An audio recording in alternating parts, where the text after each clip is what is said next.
This is A's Cast Live, your comprehensive look at the Oakland Athletics. And the pitch is swung on, hit the right field, hit deep. Whitefield going back at the track, over his head, and over the wall.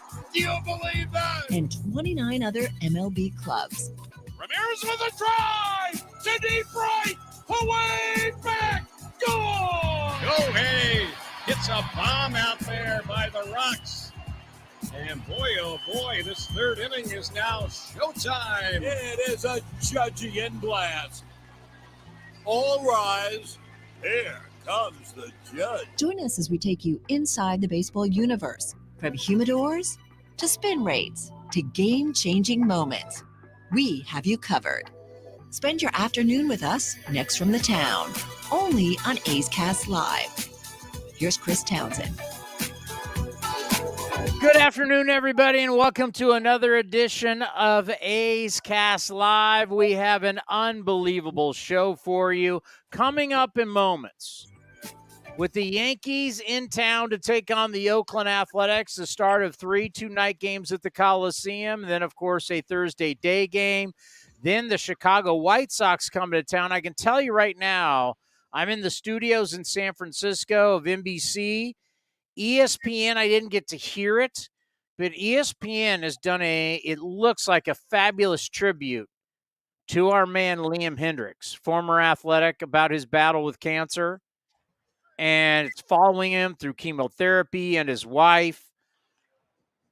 Hopefully we'll be able to watch it, obviously, with, YouTube and everything. I'm sure we're going to be able to find it. But now just mentioning the White Sox and knowing that Liam is going to be showing up here on Friday, so cool that ESPN did a full tribute to him. So I just got to watch it. This is ESPN. This is their 7 o'clock cast. So this is everybody's getting done with dinner on the East Coast, and the people who actually still watch ESPN got to see a nice little tribute to our guy Liam Hendriks. So hopefully we'll be able to talk to Friday, be able to tape something with him before we head to the Treehouse on Friday.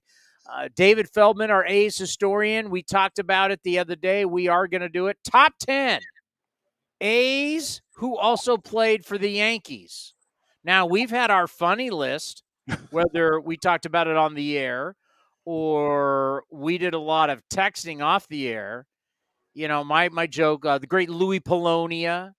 I mean, who can ever forget the incredible A's/Yankees career of now Mariners broadcast Mike Blowers?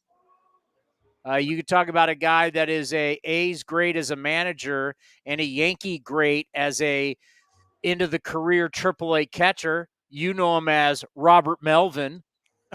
I don't think we're getting these names, but we're going to have our top 10. Is David what time is? Who are the guests? We're going to have David Feldman at 4:15. Saris of The Athletic is here. I saw him. He'll be here at 5. And we talked with Brian Hoke of MLB.com, who covers the Yankees. He'll be here at 5:30. So Feldman, 4:15, Saris, 5, Hoke, 5:30. My question to you and to I have my favorite, by the way, of all time. Is it Billy Butler? It is not country breakfast. There's a by couple. The way, which as of right now, you know what's funny about that? Because as you know, when my mother-in-law passed away, a lot of you don't know my mother-in-law passed away. We inherited her cat, and her cat meant so much to her. And my one daughter, one of the twins, had such a special relationship with my mother-in-law that it's really sweet that my daughter is now taken over the cat. So we now had to figure out how to mix dog and cat. Somehow it's worked. But we now have a cat, and it's my mother-in-law's cat that now my daughter takes care of. It's really a sweet. We could do a special. We could do a Lifetime movie on it. It's so special. I do want you to know, though, and why I even bring that up is that there's the wet cat food and the dry cat food. The dry cat food is now, Cody, if you can believe it, it dispenses every so often. It's got my daughter's voice calling the cat. Didn't realize these things existed, but I have that in my house. The wet food, take a guess. The wet cat food is in which bowl? The dog bowl? No? The cat food goes in the cat bowl? I thought this was a trick question. That's why I said dog bowl. Sometimes you just don't get it. I wonder if the audience gets it that sometimes you just don't get it. What did I miss? Who did you just bring up? Oh, Country Breakfast? Who did Billy we do Butler? a big promotion for? Billy Butler? And what was the promotion? Oh, I didn't know what the promotion was. That's why I didn't get it. I wasn't It here. was a country breakfast bowl. Oh, I didn't know that. See, now I know. It was I'm a enlightened. cereal bowl. We ran television commercials for it. Well, It now was I know. a big deal. You don't remember that? No. Is this the A's show? What show is this? That was like 10 years ago. No, it wasn't. He was here in like 18 or 17. It was after the Royals, right? Was he on the World? He was on the World Series team, right? Yes, maybe it was 15 or 16. Yeah, Now, it was see, when you've actually been 7 years doing this ago. a long time, unlike you guys who show up for a couple years, all these years. Well, for long-time A's fans, they know what the hell I'm talking. The cat is eating cat food out of the Billy Butler Okay, breakfast. now that makes sense. Okay. All right. But I realize I can only make references going back to 2020 or 2021. But there are several players that play for both teams on the Yankee roster right now. Oh, and ours. You got Billy McKinney, Josh Donaldson, Lou You know I love me some JD. You got. By the way, I got to text JD. I am not going to be at the Yankee series.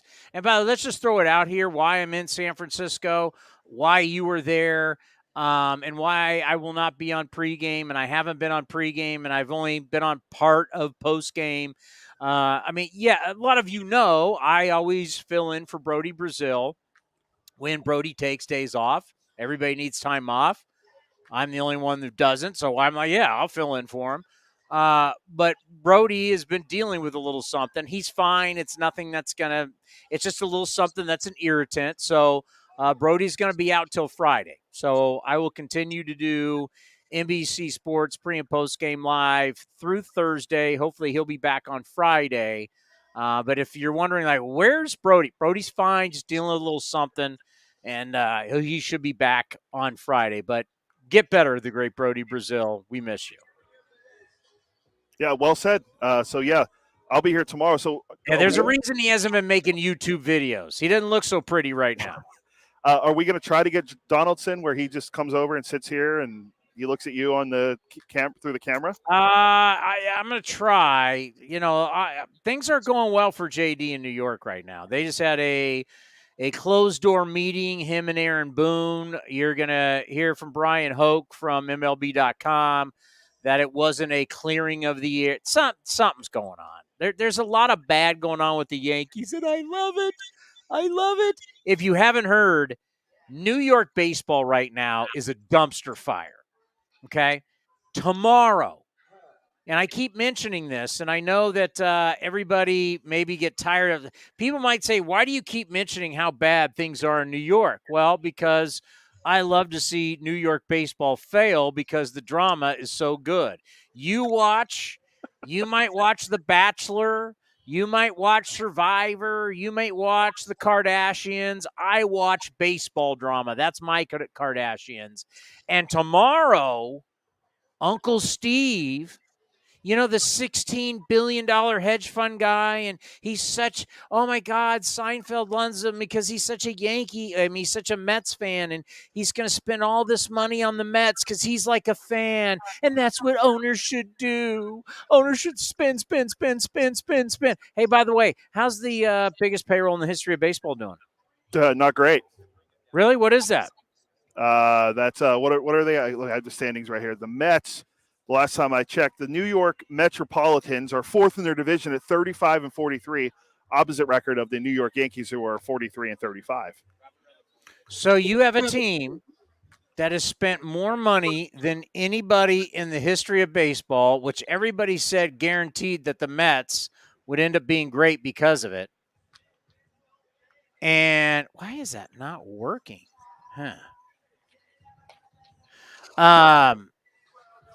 And then now it's gotten so bad that we're the halfway point. Buck Showalter is on the hot seat. Rumors are that he could be being let go at some point. You've got the owner is giving a press conference. Oh, we want to hear from the owner. Okay, here you go. You can hear from the owner because he is going to be doing a press conference to talk about how bad his team is. And he's spending all that money. And if you've spent all this money and it's not working now, what are you going to do? Spend more to save? We used to talk about the Titanic, but we can't really use that reference right now. But yeah, the boat's taking on water. You want to spend more money to help it? New York baseball right now in shambles. There's a lot of interesting things. I don't know, Cody, if you've been following it this morning, but the A's just in Toronto. The Giants are taking on the Giants are taking on the Blue Jays in Toronto. Kevin Gossman's going today. That's kind of an interesting series. Oh, the Brandons are back together, the best friends. That's why we get Brandon Belt. But the Giants have won 12 of 14. They've dramatically increased their playoff odds. The Blue Jays are trying to get back in the swing of things as they've now won 2 in a row. A's got 1 in that series. Bad Vlad is still hitting. Bo Bichette's leading the American League in hits, so that'll be an interesting series. But, you're starting to look at the Blue Jays. You look at the Yankees. These are some teams that people were expecting to really be in the thick of things. Well, they're all now looking up at a wild card, if you could believe that. They're all looking up at a wild card. Yeah, I've been trying to follow what's going on with the Yankees and the Mets and the Padres because it's actually good theater and good fodder to talk about because the Yankees have struggled, but the Mets are even a bigger story because they're 8 games under. And they had that implosion over the weekend where they had the image of Verlander just looked disgusted in the dugout. Things aren't going great in New York. And, what's wrong with Verlander? He went 5 innings. Well, they signed him to be an 8-inning guy. I thought 7, 8 innings. 5 innings. At least Scherzer's pitching well. I mean, they got that going for them. It's really about it. It's the only positive they have. Well, but there's a lot. There's a lot of getting back to why I was bringing up the Blue Jays. I don't know if you followed this morning, but Alek Manoah. Oh yeah, is a guy that was an all-star. Looked at the future ace of the Toronto Blue Jays, and always been a heavy guy. I talked to Dave Stewart about this. Dave Stewart's known him for a while. Dave's like, he's always been a heavy guy. I'm not buying the excuse, but whether he's too heavy or not, he showed up this year feeling great about himself and probably didn't work as hard maybe as he should have, and he was awful. So what'd they do? They didn't send him down to the minor leagues. They sent it in. They sent him down. Send it in is not a word, I believe. Is that correct? That's correct. I've had a little coffee. I'm feeling pretty. They sent him down to. They train in. Is it Bradenton? That's the Pirates. They are in. Where are they in Florida? Dunedin. That's where their single A team is. Well, where's their training complex? Is it in the same spot? It's the same spot where they played actual games because they couldn't play in Canada. Yeah, Dunedin. All right. So they sent him there not to play for the A-ball team. They sent him there to get back in shape. And so he had his first official appearance today.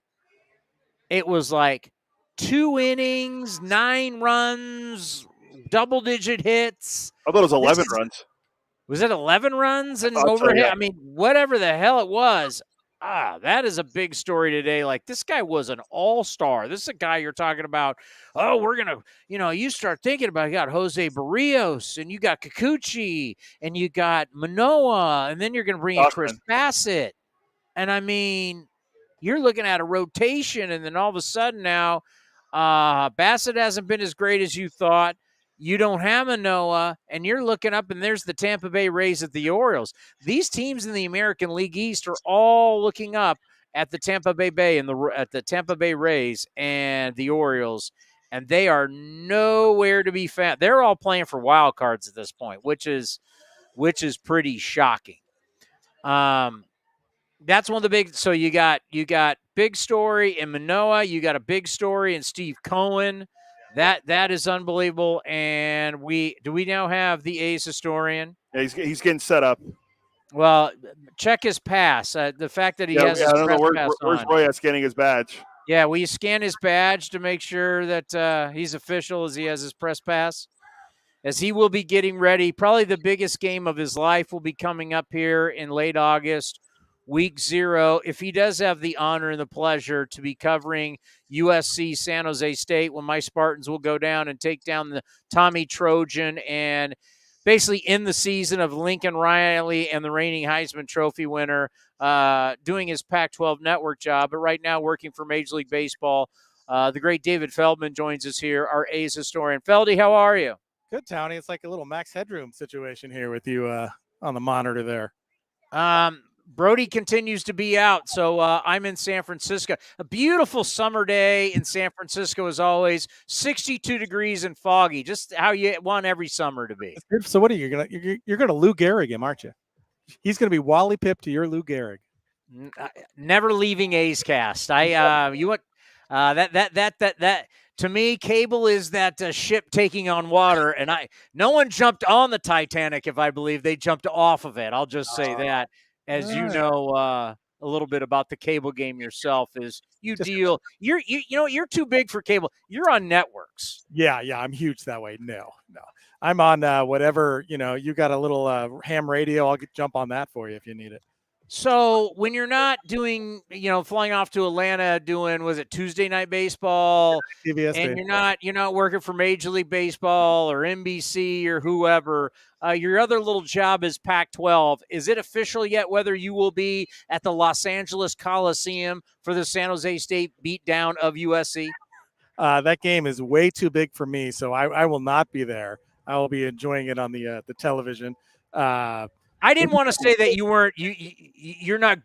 Let's say you're not big enough to be on that number one crew. Maybe someday in your life. Someday, but it's to do a Spartan game. I mean, they only bring in the big dogs to do a Spartan game. I mean, they're expecting. They're going to go back to the old configurations. When I went in 1998, I went to number 1 versus number 2. You'll remember this. 1988 USC, Notre Dame, Lou Holtz and the Fighting Irish. Tony Rice and the boys going up against Rodney Peete. And I was there, and it was like 112,000. I hear this game with San Jose State is going to be so big, they're going to go back to that configuration of the Coliseum. They're going to knock out those seats on the peristyle side, right? Yeah. Fill that back up. The torch is going to be lit. It's going to be huge. They're going to turn people away. This is USC and San Jose State. It doesn't get any bigger than that. Week 0? It's like a national championship game in August. It really is. I mean, the winner of this game, they're on the track for the national championship. The loser, forget it. Season over. Yeah, I'm glad we see it the same way. All right. It is not. Oh, by the way, quickly, Mets owner Steve Cohen, I'm watching it right now. Billy Epler, friend of the program, who now is their GM. We got to know Billy while he was with the Angels. Steve Cohen, the owner, we supposedly want to hear from owners. Okay, here you go. Let's hear from an owner. Steve Cohen, biggest payroll in the history of baseball. His team stinks, and he's going to talk to the New York media tomorrow. Yeah. How do you think it's going in Queens these days? Yeah, it's going to be interesting to see, one, the quality of questions that he gets asked, and then his ability to answer those questions in a forthright and honest way. I mean, this is, there has always been talk about New York media. Well, there's some truth to that. They are very direct and they're very straightforward, and they take things personally. Even as media members, they take things personally. So they're going to be a very pointed question that he's going to have to answer. This team has underperformed the Mets. This is a better team than what they've shown on the field. You're paying so much money for Scherzer, so much money for Verlander, and you're not getting out of them what you thought. Now, Scherzer started to turn the season around, and they're playing well. But offensively, they struggle. The bullpen has been a mess. Losing Diaz in the World Baseball Classic, yeah, it was a blow because it moved David Robertson out of the 8th inning into the 9th inning. He's been terrific in the 9th. Yeah. But their struggles are in the 8th now, and it's that trickle-down effect. Do they have time to turn it around for a wild card? Possibly. Sure. There's half a season to go. There's plenty of, you get way hot, you go 60-20, you're back in the wild card race. But it's going to take a hot streak like that for them to seriously get back in this race. A question that I've been asking, if I would have said this to you before the season, like in spring training, that by the halfway point, there would be people calling for the heads of Buck Showalter and Bob Melvin, what would you have said? Yeah, I would have been shocked by that for sure. And you look at the best teams in baseball right now, and the Miami Marlins are on that list. The Texas Rangers are on that list. The Baltimore Orioles are on that list. These are things we didn't expect, which makes this sport awesome, right? Because that's how fast things can turn around. Teams that you think are just in the doldrums can be the best team the next year. And we've experienced that here in Oakland from 11 to 12, from 17 to 18. It can turn that quick. And things or managers you thought were safe, you thought were geniuses, all of a sudden this year they're not as smart. Well, it's one of the reasons why I respect you so much, because I remember that text you sent to me where you said, hey, June 27th and 26th and 28th, that series between the Orioles and the Reds is going to be the biggest series. I remember when you said that, and I respect that. You know, I turned that game on last night as part of my job for Major League Baseball. I get to watch other baseball games. And I was watching the end of that game, and there was a 3-hour rain delay. So this game's getting over at midnight, Camden Yards, and that place was still buzzing. The Orioles with a big lead. They just called up one of their new rookies. And even though these fans had to sit through a 3-hour rain delay, they were into it. There was a buzz. And if you talk about a buzz for a Reds-Orioles game, that's fantastic. Yeah. And, you talk about Orioles, you talk about Reds, I'll throw in my chic pick that I liked in the National League, the Arizona Diamondbacks. I'll throw in the Miami Marlins. And then we talk about teams like the Padres and the Mets. Yankee fans are not happy, all the money being spent. And that's what's great about baseball. You never know. We'll crap on it all off season. All these teams are not spending. Just when you let it play out, the sport takes care of itself. All righty, let's do a little green and gold history. Top 10 players who played for the A's and the Yankees. Yeah, A's and the Yankees. And this is, A's and Yankees, players who played for both. This goes back to the Kansas City days, really. For a while there, it seemed like the Kansas City A's were the Yankees farm team. Where did Roger Maris come from? He came from the Kansas City A's. Where Joe DeMaestri came from the Kansas City A's. There was like a pipeline going on. And it's continued, even now with the A's in Oakland, a lot of great players have played for both organizations, and a lot of players overall have played for both teams. Yeah. There's a long list of notables or honorable mentions in this category, because I was looking at guys who were good for both teams, right? Just not you had to be good here, and then you played a few games over there. No, you had to be good for both teams, except for maybe my number 10 on this list. But everybody else is really good. But like I said, there's a lot of guys. No doubt about it. And don't forget, it was my grandfather who was named the manager of the 1960 Kansas City A's. And as my grandfather was taking my mother, my grandmother, and my aunt, they were little girls, and driving to Kansas City. When he pulled up to Kansas City, it was Charlie Finley had told him, I've just traded your best player, Roger Maris, to the Yankees. And let's just say my grandfather got in a major fight, according to my grandmother, with Charles Finley, Charles Finley, and the relationship never survived after that. Yeah, all of a sudden he wasn't going to be as smart as manager as he thought he was going to be, because all of a sudden you don't have the player who's going to go on to win not only one MVP, but back-to-back MVPs with the Yankees. People don't realize that Roger Maris hit his 61 home runs in 61 and won the MVP. He won the MVP in 1960 as well, the year before. That's how good Roger Maris was. Yeah, kind of like there's certain players that we now look back on. I was just mentioning another guy the other day, like Lou Whitaker, that guys are not in the Hall of Fame. You go, wait a minute, I'm looking at Lou Whitaker's WAR. It's well over 70. And we now think over 60 as a Hall of Famer. There's certain guys in Maris's there's plenty of guys that we can go really look. I mean, they used to try and say Tim Raines wasn't a Hall of Famer. You're like, really? All right. Do you want to start honorable mention? Yeah, these are some guys, just players who played for both teams. And you throughout the week when you've been promoting this, I know you mentioned a bunch of these guys, but Ruben Sierra, Eric Chavez. How about Willie Randolph? He was the A's starting second baseman in the 1990 World Series. Yankee World Series champions back in the 70s. David Justice here for the Moneyball A's. Bert Campaneris, and Dave Righetti's no-hitter for the Yankees on July 4th. Bert Campaneris was the starting third baseman for the Yankees that day. Wow. Great shortstop. How old was he? He was 74 years old, and he could field everything. He was fantastic. No, he was in his late 30s. He might have been even 40 by that point. Yeah. And for Bert Campaneris, that set the record. He had appeared in the most no-hitters, whether for or against, the most combined no-hitters in a career, Bert Campaneris. Other greats, Mike Gallego, Hideki Matsui, Godzilla, Hall of Famer Goose Gossage, the before-mentioned Tim Raines, who came here in 99, Johnny Damon, Danny Tartable. We can just mention guys who appeared in Seinfeld. Ken Phelps, mentioned in Seinfeld.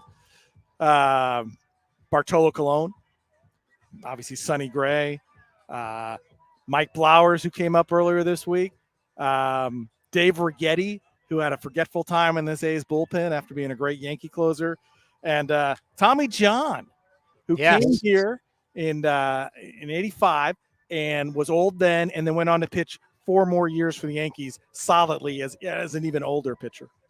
Is he the biggest crime not to be in the Hall of Fame? The fact that he won 288 games, he has well over 100 no decisions, and it's him having the surgery, proving that it works, that has changed all these young players' careers and lives and kept them going. Is it a travesty he's not in the Baseball Hall of Fame? It really is now, especially with Jim Cott being in there, because Jim Cott and Tommy John's career were very similar. Left-handers who pitched a long time, but you said Tommy John had an effect on this game that is ongoing, 50 years later, that if it wasn't for Tommy John being the first one to go through the surgery, to have a surgery named after you, that is a consistent mark on baseball for, a notable achievement in the game, besides being an excellent pitcher for a long time. Yeah, Tommy John needs more consideration for everything that he contributed to the game. Because let's be honest, let's say that surgery did not work on Tommy John. You don't know what happens to it. I mean, you want to think that, well, we'll try it again. But Tommy John made everybody go, okay, I'll try it. Yeah, they saw the success that he could have with it, right? Here was a guy who comes back after basically a year and a half out of the game and is good. And he was an older pitcher even at that time. And again, that gives hope to everybody because, you heal faster when you're younger. And then the surgery just gets better and better. But it had to be the first guy. And he was the first guy. It's named Tommy John surgery for a reason. All right. Number 10. Oh, number 10. Well, maybe this one's really number 11. And that's Jose Canseco. Because you just got to love Jose. Jose is a Yankee. 1998 World Series champion, Jose Canseco. Close. 2000 World Series champion. Was it 2000? Yeah. And this I knew he was on one of those teams. And the Yankees shouldn't even had him. The Tampa Bay Devil Rays at the time were trying to trade him. And this is the waiver claim. So the Yankees put in a waiver claim to block him being traded anywhere. And the Rays just went, you take him. And all of a sudden, Jose Canseco's a New York Yankee. And the A's happen to be in New York when he shows up. And it was the oddest thing. Here's Jose as a Yankee. He ended up playing against left-handers down the stretch, killed Mark Mulder, hit 2 homers against Mark Mulder that are still going. Only got 1 at bat in the World Series. He struck out, but he's got a Yankee World Series ring. And we know how great an A he was. He got a World Series ring with the Yankees. Jose Canseco makes the number 11 on the list. Number 11. Okay, I got to cross that out then. Number 11. We're doing top 11. Well, maybe all not. Right, I think he's number 10. My thing just added a number there. I guess they wanted Jose to be 11. Okay, so he is 10. He's 10. All right, number 9. Number 9 is Luis Polonia. Luis came up with the A's, and he was the A's starting left fielder in the 88 World Series. And he had a good year in 87, hitting 287. And 88, 292, 24 stolen bases. He was a very good leadoff hitter. A terrible defensive player. His glove was about 2 sizes too big, and he still couldn't catch anything with it. And he had no arm. And he had no idea where to throw the ball. A's broadcaster Lon Simmons would lose his mind when Polonia would throw to the wrong bases. But they ended up, trading for the Yankees in the Rickey trade. And he ends up having 3 tours of duty with the Yankees. 89, 90s, bad Yankee teams. 94, 95, they're starting to get good, right? The wild card team in 95 comes back. He's on that 2000 World Series team with Jose Canseco. Hits 296 that season for the Yankees, a great pinch hitter. He had been in multiple World Series with the Atlanta Braves. It was like October baseball in the late 90s. Couldn't happen unless Luis Polonia was on your team. It was just one of those odd things. It's the World Series. There's Luis Polonia.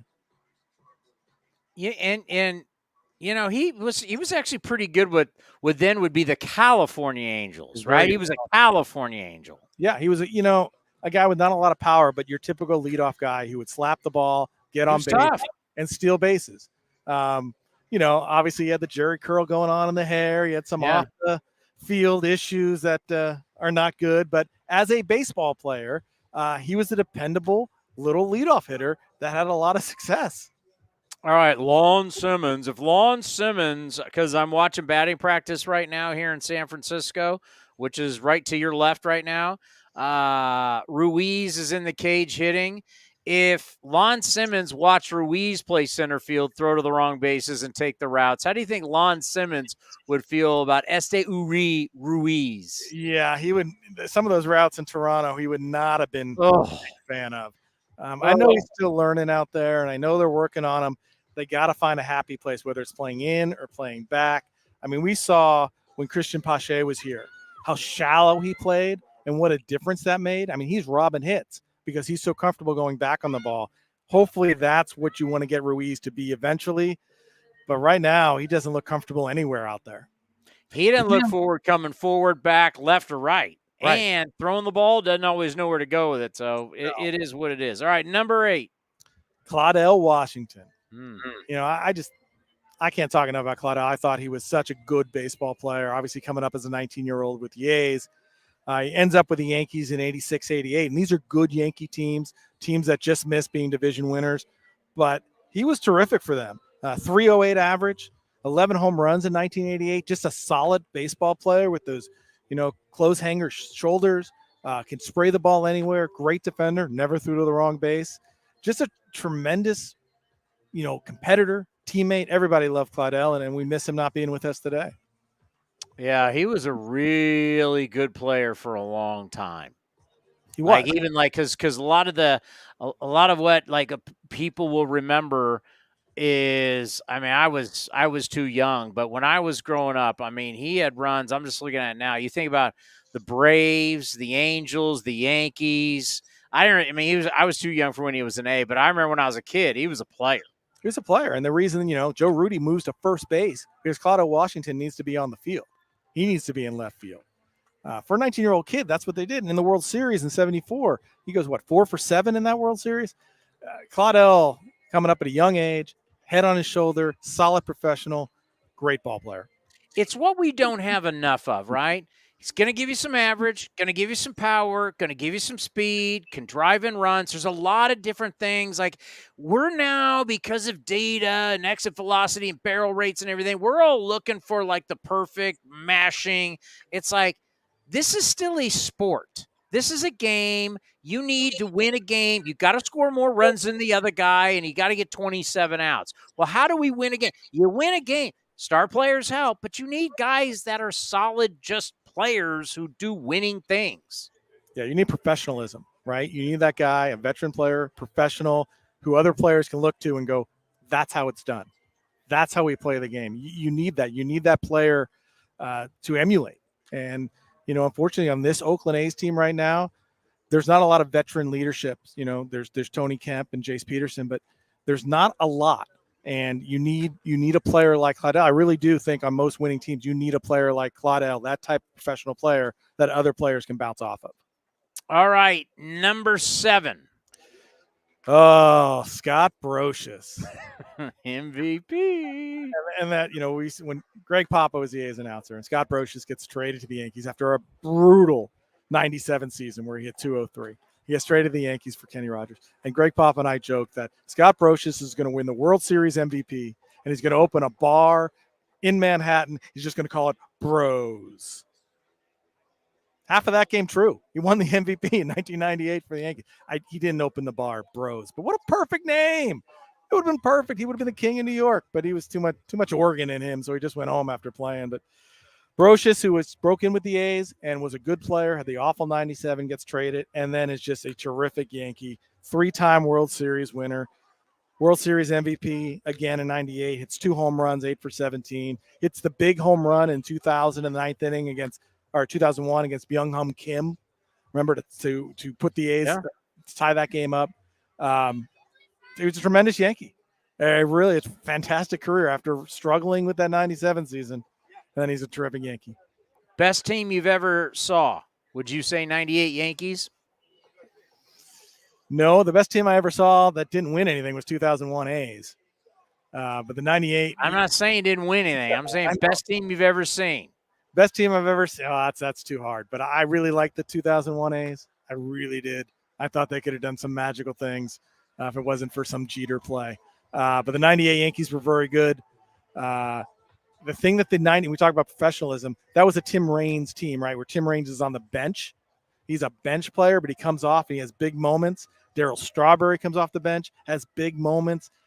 That's what makes a championship team. So you have your core four, right? Yankees, right? You know, your Prasad, your Jeter, Mariano, Pettit, Wells Cone, Bernie Williams, and then you have these bench guys who fill it in, and they just had a feeling that they were going to win. I mean, when they went down in the LCS to Cleveland 2-1, and everyone's panicking, there was no panic in the Yankees. They knew they were the best team, that they were going to win. That's what's special about that team. I hate him, but it was a machine. It was 98 Yankees. Like Dave Stewart has talked about, because people forget he was the pitching coach for Bruce Bochy and the Padres that had a very good team. You go look at that lineup and the great players that they had, and Dave will just tell you, I mean, that 98 Yankees team was just a machine. It was the perfect, you had young core guys that are coming into their prime with just a bunch of just veteran guys who all bought in to win a championship. It's the construction of the team, the way they played, they were a monster. They were. And if Mark Langston got the strike call on Tino Martinez, it would have been a whole different World Series, in my opinion. Number 6. Nick Swisher.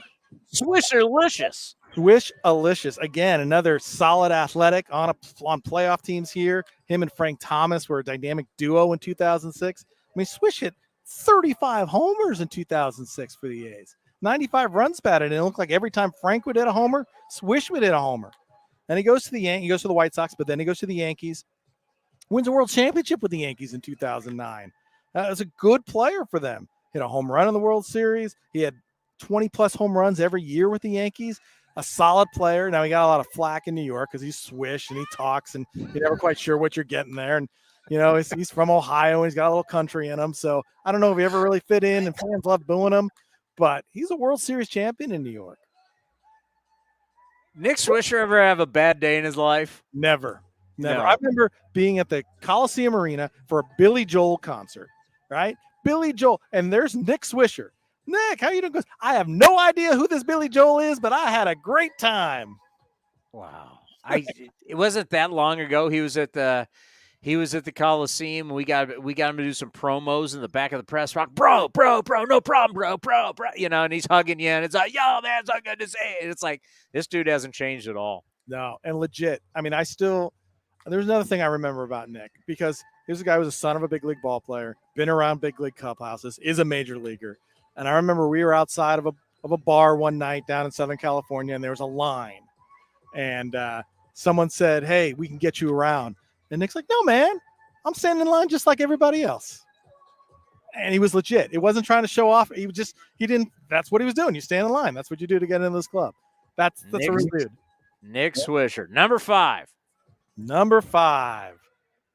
Oh, speaking of real dudes, Kenny Rogers. The gambler, who was a fantastic athletic, right? He never lost to the Coliseum as an A's starting pitcher. 15-0. And this is what the A's got in return for Scott Brocious. Now, he was a good Yankee. He was a World Series champion with the Yankees in 96, went 12-8. But it's so important for that A's team to have Kenny Rogers in 97, 98. Kenny Rogers, and then eventually Tom Candiotti, giving this veteran leadership to a very young, very inexperienced pitching staff. But he was a guy who would take the ball every fifth day, and he would compete and give you a chance to win. Now, he is a little weird. Kenny was definitely weird, and he had some demons going on, and he threw a punch at Jason McDonald once in an elevator in Toronto. But, hey, you know, those things happen.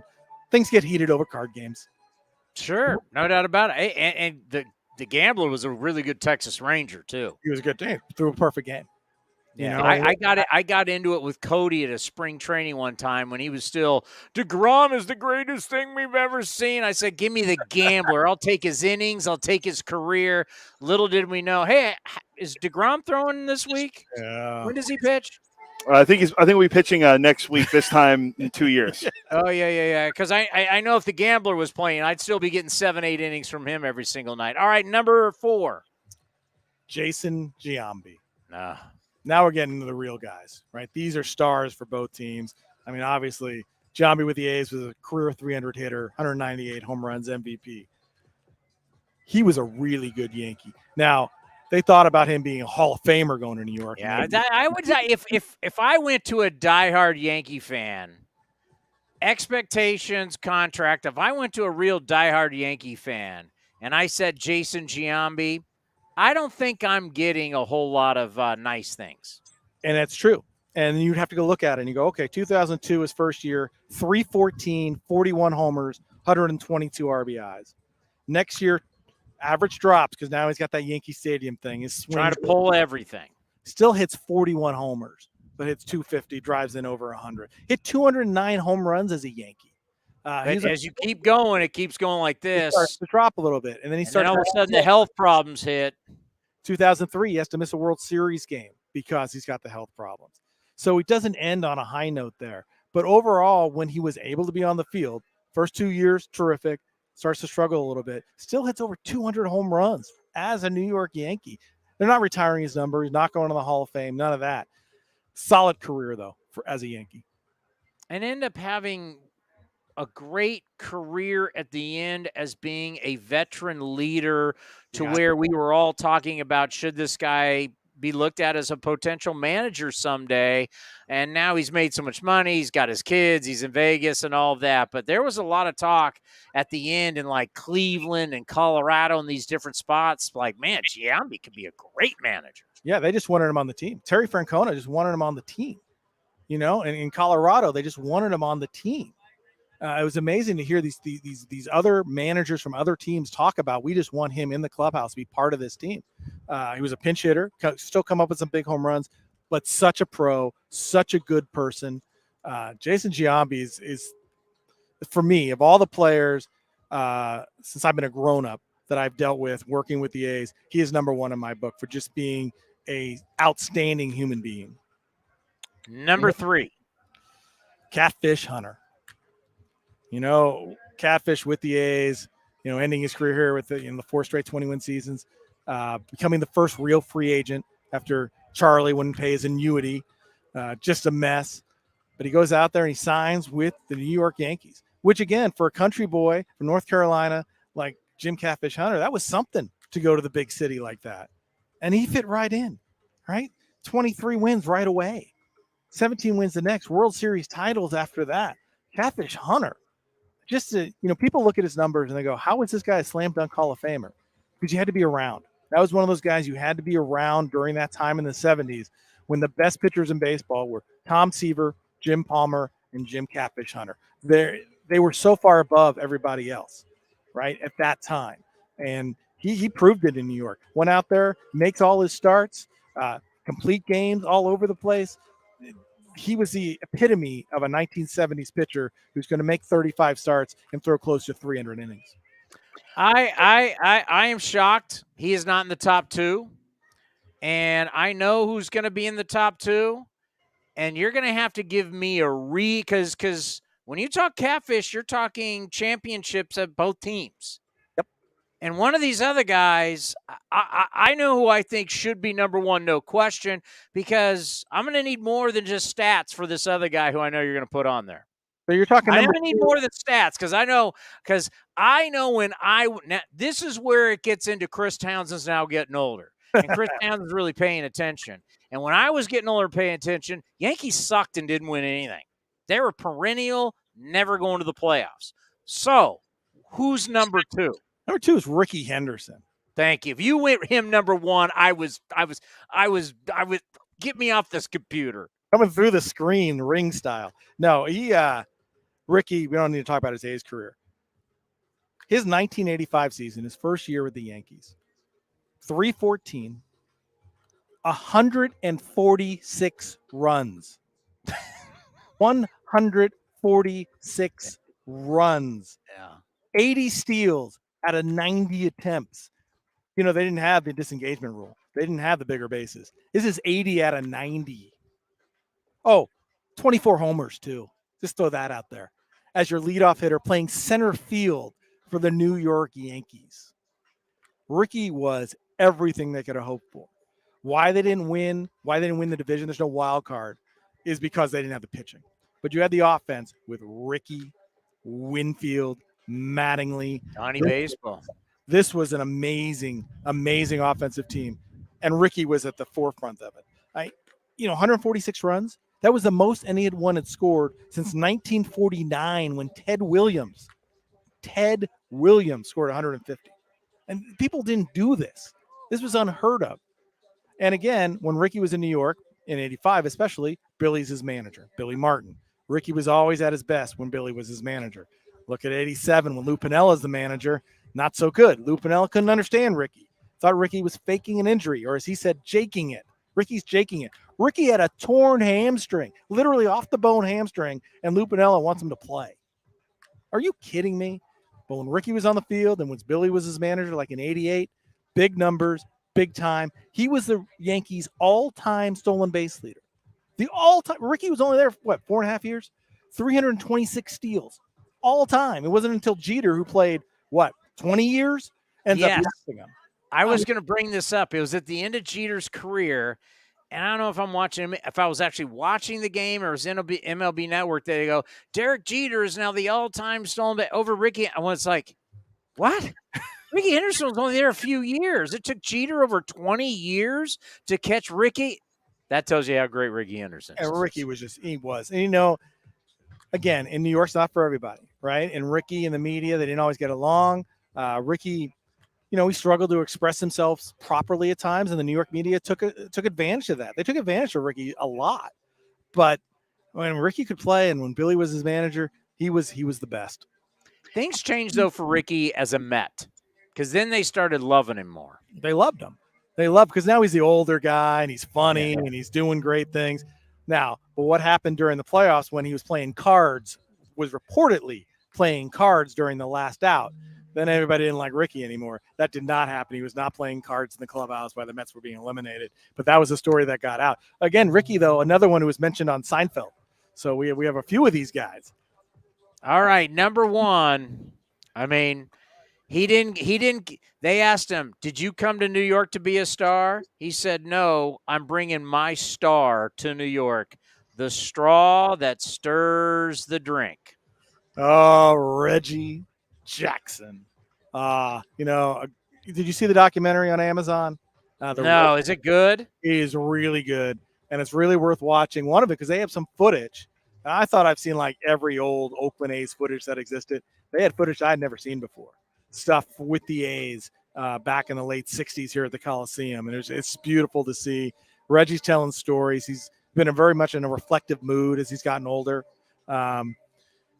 Fantastic A, gets traded to Baltimore, and then as a free agent signs with the Yankees. Takes the walk down Madison Avenue with George Steinbrenner, and he's trying to tell him how this is it. I mean, you're going to own this town, Reggie. You're going to own this town. Fans yelling at him, Reggie, you got to come here. And he did own that town, right? Goes to the World Series and hits the 3 home runs. Overcomes the straw that stirs the drink line from Sports Magazine, right? Pissing off Thurman Munson, who was the captain. He's not. I'm the straw that stirs the drink. Or later when they asked about what were you thinking out there, Reggie, and he goes, the magnitude of me.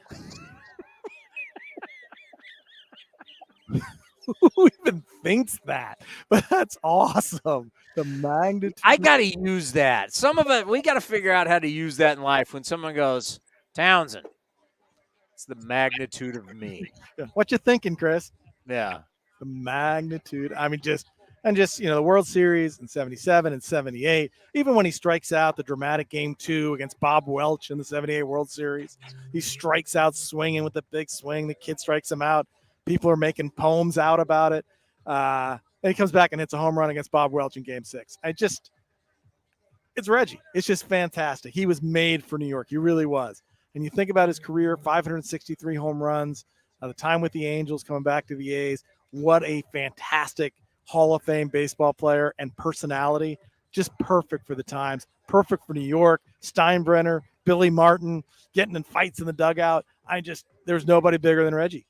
It was great for baseball. I mean, they made a candy bar after him. He was in movies. He was talked about. I mean, still to this day, everybody remembers him in The Naked Gun. Now, the interesting thing about Reggie, now, obviously, we have guys and gals who are watching this program and who watch it later on YouTube who are younger than we are. So I always like trying to take that into perspective here because I do not remember Reggie Jackson as an A. I was really little and start to, sports as he was a Yankee, but he was starting to be on his way out. The majority for me, and you think about my age, it was Reggie Jackson was an angel. He was a California angel, right? He had the glasses. He was a DH. He's getting half the gate or whatever his contract was.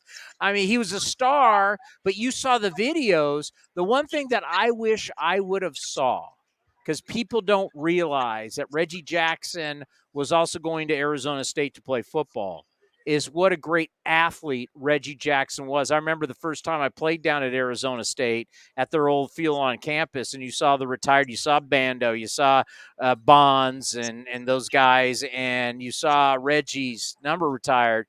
You realize Reggie was not only was he a power guy, but, because all we had seen growing up was home runs and strikeouts and thinking strikeouts. Reggie Jackson was when he was playing for the A's, was a phenomenal athlete. He was. And I think you got a taste of that if you ever watched the last out of the 77 World Series when Reggie has to run off the field after Dodgers pop out. And he's knocking the crap out of fans who had charged the field. And you could see his moves. And this is on a little bit older Reggie, right? This is 28, 29-year-old Reggie. And he's got these moves that are unbelievable, knocking the crap out of fans. Imagine him on the football field running the ball like that at you. He was tremendous athlete. You're right. When he got to the California Angels, a little older Reggie, not quite as mobile. Still got the Angels to the playoffs in 82, got the Angels to the playoffs in 86, comes back to the A's. And this is what I remember about his 87 with the A's. He wasn't a great player. Basically DHing against right-handers. But the A's have a Monday night game, an ABC Monday night game. National TV. This was the only national TV going, right? Reggie's in the lineup. Reggie's slumping. First pitch to Reggie, home run. Because when the lights turn on, Reggie turns on. I mean, he was just built for the biggest stages, and he always came through. Yeah, go to Baseball Reference. You can't find any data that talks about clutch. Well, just follow Reggie Jackson's career. Tell me clutch is not your genes. Tell Tiger Woods that. Tell Jack Nicklaus. Tell Michael Jordan. Tell certain people that there's no such thing as clutch. You'll be like, I'm not buying it. Quickly, go back over your top 10 players who played for both the A's and the Yankees. We start with Jose Canseco, just because Jose Canseco is a Yankee.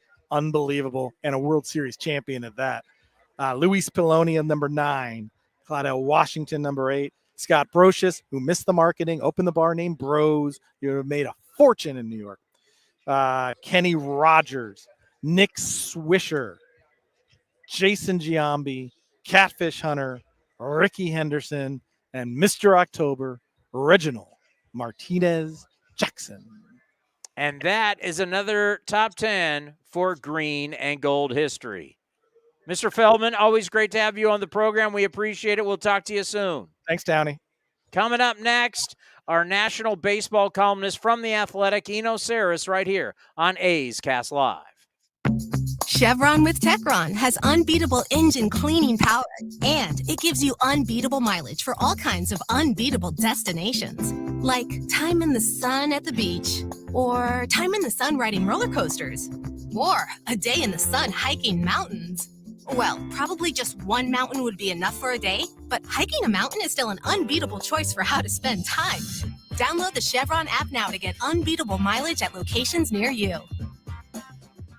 It's summertime, and I can guarantee you probably need to redo your wardrobe. You want to look good, and you want to feel comfortable. This is Chris Townsend, and you got to go check out my friends at Link Soul. They've got all the finest fabrics. You're going to love the shirts, the polos, the shorts, you name it. Redo your look for summertime. Go to linksoul.com right now, and you can get an offer for 20% off. Remember, in the big leagues, to play good, you got to look good. If you're looking for a great place to eat and watch games, go see our friends at the Chicken Pie Shop of Walnut Creek. The Chicken Pie Shop is one of the hottest restaurants in Walnut Creek. You're not going to find a better menu, and come try the world-famous chicken pie that has been served in Southern California for 86 years. Spacious indoor and outdoor dining, perfect for your next private party or corporate event. Don't forget free parking. For more information, go to chickenpieshopwc.com. That's chickenpieshopwc.com. Summertime is golf time in the Bay Area, and that means it's time to enjoy the beautiful vistas, 27 holes of championship golf, and all the amenities that Cinnabar Hills Golf Club has to offer. Cinnabar Hills gives you a variety on the course and in their amazing grill. They're ready to give you an incredible experience for any family, business, or social gathering. Nestled in the quiet hills of San Jose, summertime fun awaits you at Cinnabar Hills Golf Club. Learn more at cinnabarhills.com. That's cinnabarhills.com.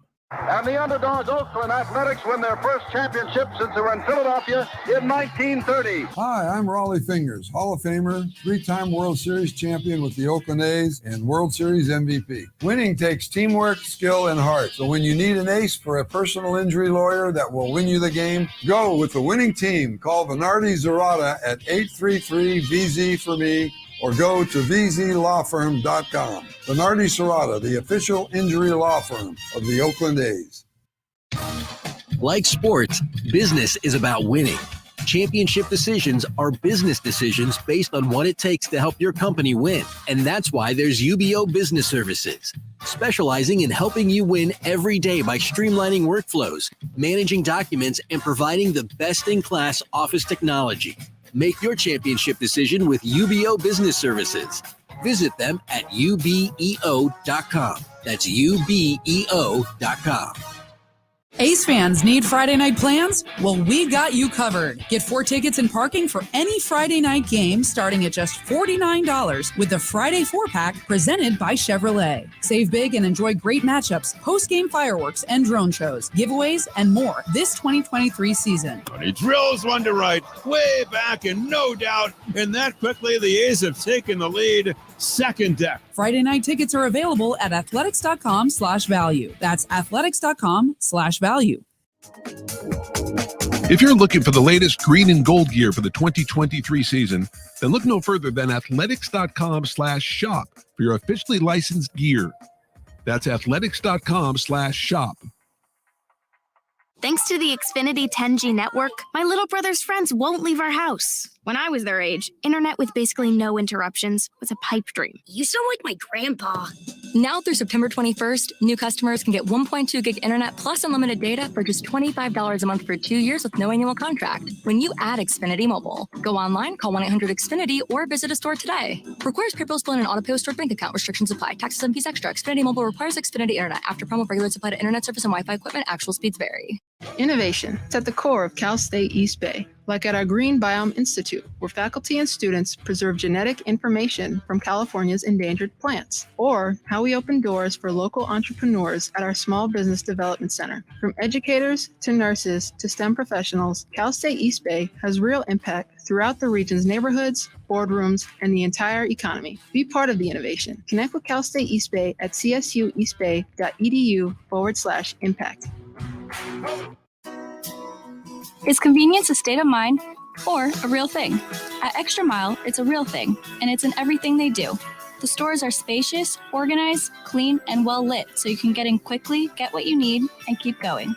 It's just what you'd expect from a place serving up the hot and fresh food and snacks you love. So treat you right, and check out Extra Mile's fresh take on the convenience store experience. Extra Mile convenience stores at select Chevron and Texaco locations. Calling all kids. It's Kids Cheer Free all summer long. Bring your kids ages 14 and under to the ballpark on Sunday home games for free. After cheering on your green and gold, race around the bases with Stomper on the same field that your favorite A's players do. Get your tickets now at athletics.com/kidsfree. That's athletics.com/kidsfree.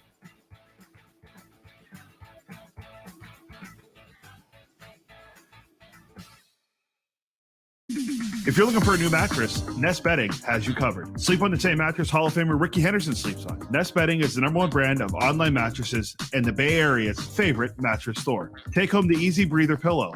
The New York Times calls it their #1 pick. You can navigate their easy-to-use website, nestbedding.com. That's nestbedding.com. Green and Gold fans, use the coupon code Oakland and you get 10% off your entire order. Nest Bedding, love where you sleep. See the best fireworks in the Bay Area on Friday, June 30th, after the A's take on the Chicago White Sox. Enjoy the best view as you head down to the field for this one-of-a-kind hip-hop fireworks experience presented by Lagunitas Brewing Company. Tickets are available now at athletics.com/tickets. The A's YouTube page is your go-to destination for A's video content. Get access to great highlights, exclusive behind-the-scenes content, classic games, A's Cast Live, and more. Visit youtube.com/athletics. Streaming from the East Bay, A's Cast Live continues with Chris Townsend. All right, Eno Saris, our national baseball columnist from The Athletic, is going to join us in moments. A lot to get into with him, but, something that I'm watching on the camera there at the Coliseum that I notice, something you used to not see a few years ago.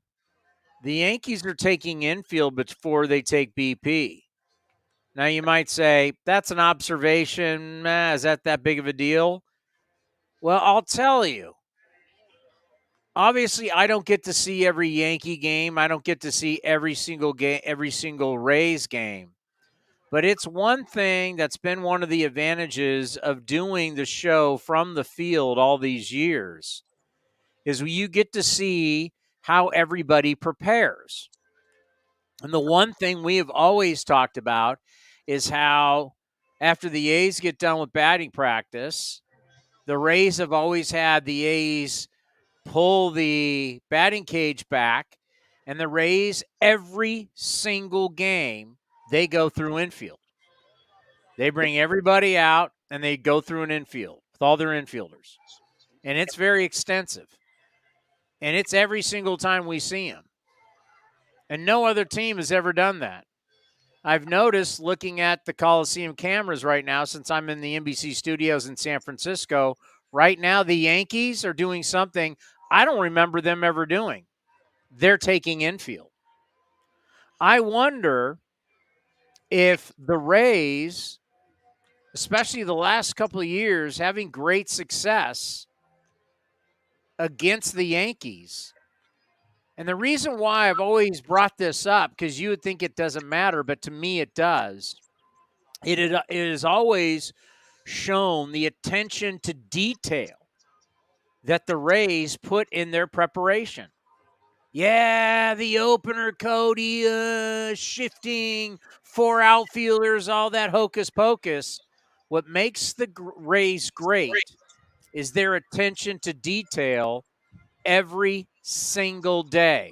27 outs every game, never giving up an out, never giving up 90 feet, being as fundamentally sound, switching players. Hey, you make too much money, you got to go. But the way they go about their business every day before every game, fundamentals, routine, makes the Rays tough to beat. And now, Cody, off to your left, what are the Yankees doing? Infield. I don't remember the Yankees taking infield. Yankees were like everybody else. Hitters would hit, guys would take ground balls, outfielders would work on stuff. The Yankees they're doing the exact same thing we have watched the Rays do for years. And I just wonder if you go, hey, we're trying to get our butt beat by these guys. Maybe there's a reason. Maybe we need to be more attention to detail. I find that really interesting. No, I do. You're right. I don't remember seeing them do batting practice before either, but it's really interesting to see them doing it because you think that their infield defense actually isn't that great this year. I don't think I'd look at the advanced numbers, but I'm with you. I don't remember ever seeing them do infield here. I don't remember at all. And it's something that I look for all the time because of what the Rays have shown us over the years. Attention to detail before every game. Preparation leads to success. It's a great thing to teach everybody, whether you're in business, whether it's taking care of relationships at home, if you're a kid with your schoolwork, if you're some writer for The Athletic, attention to detail every single day, and your fundamentals will help you be better every day. Play the man is open. The Eno Sarah Show is sponsored by Fieldwork Brewing Company. With 8 taproom locations in Northern California, Fieldwork brings you fresh craft beer direct from the source. Fieldwork will also ship beer direct to your door if you live in California. Visit fieldworkbrewing.com. It's just something that something that the Rays have really been the team that's been old school, that they do infield before they take batting practice everywhere they go. And we've seen it. Yankees never did that. And I just wonder, last couple of years, how the script has flipped and the Rays have kind of dominated the Yankees. Maybe the Yankees started to realize we're going to get all these high-priced, we're going to get your asses out there and you're going to take infield too, because that's what I've always respected about the Rays. Everybody wants to write articles about the opener and shifting and 4 outfielders and, from Joe Madden to Cash, and they invent what makes them so good: attention to details and fundamentals every single day. Yeah, I think another way this shows is in their running game. They're probably I think they had the most stolen bases in the majors this year. And part of that is they're young. Of course, that's part of it. And then they pay such attention to detail when it comes to scouting the opposing pitcher, when it comes to, telling their players about the opposing pitcher's tells and, sciencing it out. And, it's not just you guys all have the green light all the time. It's a really specific thing. And I think this goes all the way down to their minor leagues too. They're type of players, when they come out of the minor leagues, they're ready to, do the full suite of prep work that you have to do in the major leagues. There are other organizations that don't do that. I have talked to players that were in the minor leagues and other organizations that were like, I got to the major leagues and I saw a scouting report for the first time. And I'm like, what? How could you teach your young players to get ready for a game and have attention to detail, as you're saying, without exposing them to the process of getting ready for a game? Do the Rays have the highest payroll in baseball? No. Have the Rays been first pick in the draft for X amount of years? No. No, there's something to what they've been doing with how, from the minor league level to the big league level, to the best way to put it is the way they run their business. The way they run their business top to bottom has been pretty spot on. There's also, like, I when I hear you, I hear a little bit about the Mets and the Padres this year, right? And they've got the big payrolls and they're having trouble playing up to their payroll. And you even had players like Max Scherzer come out and say, we're not doing the little things. We're not doing the little things when it comes to prep work. And that's why, there's a big press conference tomorrow, and Steve Cohen's going to say something about the Mets. And, he says he's going to tell the truth or whatever it is. And, I hope they don't fire Buck Showalter, because Buck Showalter has been a details guy over the course of his career. But this year it's not working out. They don't have that same attention for detail. They're not doing the little things, just as Max Scherzer said. And so the Mets and the Padres are both coming up pretty short, despite their stars. And I think that's also something to think about. When you talk about the Rays being a young team and the Yankees often being a veteran team and not doing infield. A lot of times when you get the veterans, you pay them a lot. You want to keep them healthy, so we don't have to work them as hard. But they also fall into the I'm a stud, I'm a $300 million guy, I don't have to do that. And so, that's maybe something the Rays don't have to deal with. And that's something the Padres and Mets have to deal with. They're just like, no, I know we paid you $300 million, but you got to take infield. Yeah, it gets back to so many times, and especially lately, because I know John Fisher doesn't talk. Charles Johnson, the Giants guy, doesn't talk either. There's owners that just never talk. It's just a reality. So we're going to see tomorrow. I know Dallas Cowboy fans, they got to listen to Jerry Jones talk after every single game and every single week, because he's also the GM. And people go, oh my God, I can't take it anymore. So it's like, okay, there's too much. you want to hear an owner talk tomorrow? Well, let's hear what this guy's going to say. It's going to be really, really interesting to see what Steve Cohen is going to say tomorrow. But like you just said right there, everybody wants these guaranteed contracts in the winter, and fans love them, right? Yeah, we signed this guy, and you're like, these long-term contracts are just, and the attention to detail. How do you get guys that got a 10-year contract to have attention to detail? But we forget so much. We're so wrapped up in data. We're so wrapped up in money. We forget we have a sport to play. It's pretty simple. You got to score more than the other guy, and you got to get 27 outs. How do you do it? I had just a real interesting conversation with Clark Schmidt, who I really like. He's a starter on the Yankees. And in the spring, we were talking about his sweeper and his stuff plus and this and that. And, they have, the Yankees have internally a stuff plus number, and he was very, informed about it. And so we had a whole conversation about, the stuff plus on his different pitches and what he was going to do. And then he went out and he struggled. And he said, I kind of had that reliever mentality where I just was going to throw my best pitches by stuff plus, throw them as hard as I could and get out of there in 5 innings or 6 innings or whatever it was. Get out of there when they took the ball from me. And what you saw early on in the season was Clark Schmidt had a really good 3 innings. And then in the 4th and the 5th and the 6th, he just always fell apart.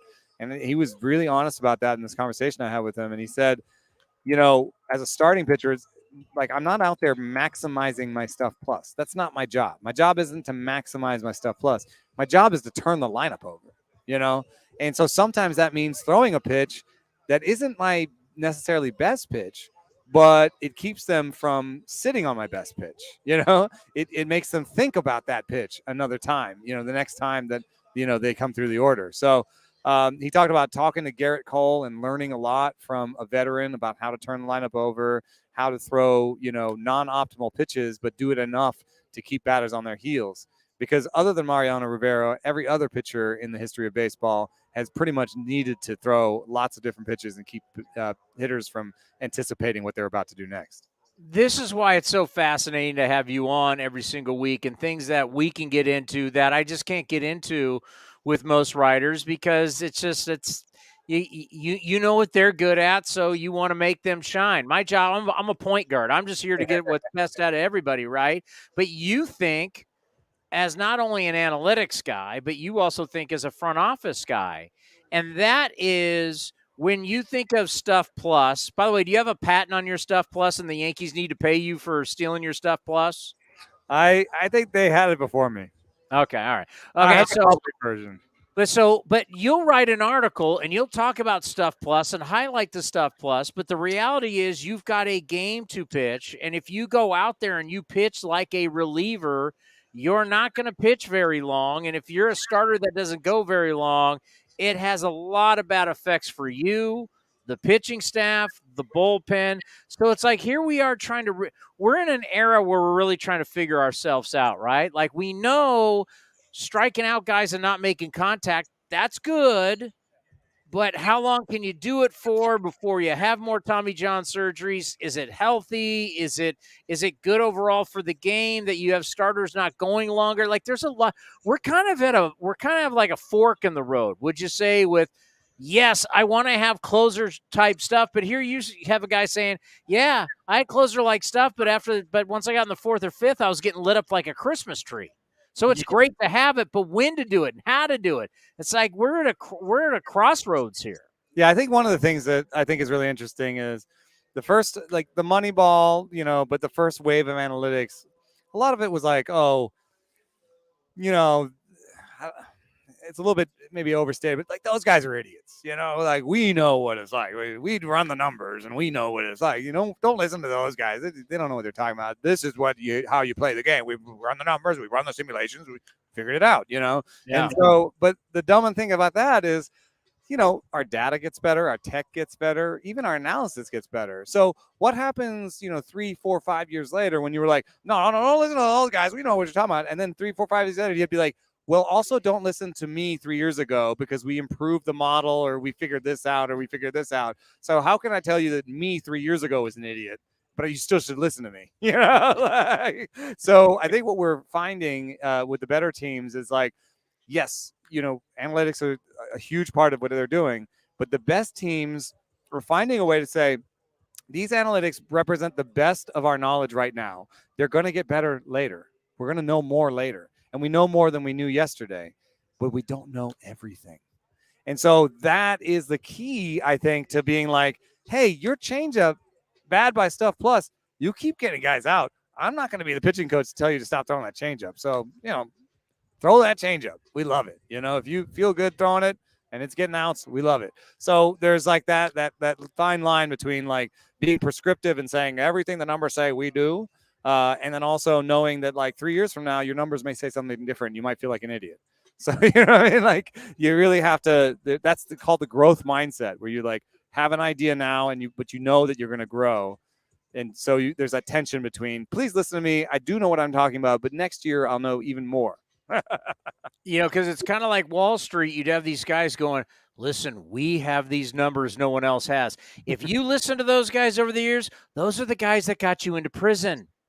Yeah, those are the guys that got you in really big financial problems, and sometimes you went to jail. I got your rock solid picks. I got your stocks that you got to bet on. You know? Like in baseball, you may just get fired from your job, but in other places, when guys got stuff no one else has, they get you in trouble with the authorities. That's right. They've made movies about it. Just saying. But you know what I like about it though? Is like if a player is really honest about it, right? Okay, I've done it one way. I've tried it this.